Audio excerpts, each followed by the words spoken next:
Alors, bonsoir à tout le monde. Je vais commencer par une petite présentation. Je suis Tediawawa Julienne Octavie, étudiante en LM2, en LDLM2 phasé à l'Université protestante au Congo. Alors, il nous a été demandé de faire une petite synthèse, si je peux le dire comme ça, du modèle de gestion des ressources humaines selon Jean Nizet et François Pichot. Alors, sans plus tarder, on va aller directement droit à notre sujet. Comme il nous a été demandé de parler du modèle de gestion des ressources humaines selon Jean Nizet et François Pichot, nous allons comprendre que là, c'est un cadre d'analyse qui permet de comprendre les différentes logiques et approches de la gestion du personnel dans les organisations. On peut dire que ce modèle met en lumière les tensions et les arbitrages auxquels font face les responsables des ressources humaines dans la mise en œuvre de leur politique. Sans plus tarder, on va parler des caractéristiques de ce modèle, donc la combinaison de Jean Nizet et puis de François Pichot. On peut dire que ce modèle réside sur deux principales dimensions.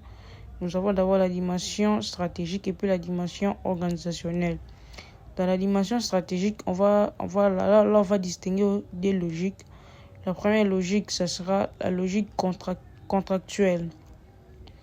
Dans la logique contractuelle, là, nous voyons les relations formelles, juridiques et hiérarchiques.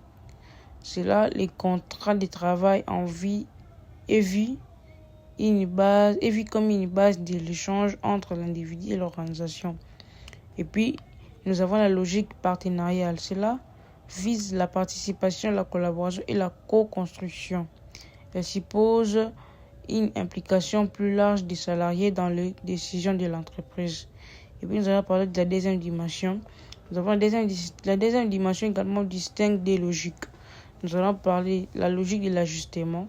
Là, la gestion des ressources humaines est une fonction de soutien réactif qui s'ajuste aux besoins exprimés par les autres fonctions. Et puis nous avons, deuxièmement, la logique de mobilisation. La GRH est proactive, c'est-à-dire elle cherche à mobiliser les ressources humaines pour servir la stratégie globale de l'organisation. C'est même dans l'ensemble, nous aurons distingué 4 logiques de croisement des dimensions. Il y a un petit tableau, manque de quoi, on ne peut pas comment afficher les tableaux. Mais il y a un petit tableau où on fait l'analyse de tout, nous parlons de l'ajustement et de la mobilisation. Enfin, nous allons parler de l'objectif de ce modèle. L'objectif sert à diagnostiquer la posture des ressources humaines d'une organisation, à identifier les tensions possibles entre les logiques, exemple, entre gestion administrative et développement des compétences. Et puis, c'est favoriser un équilibre entre efficacité économique et bien-être des salariés. Voici un peu des mots qu'on peut retenir de ces modèles de GRH selon Jean Nizet et François Pichot. Merci beaucoup, portez-vous bien.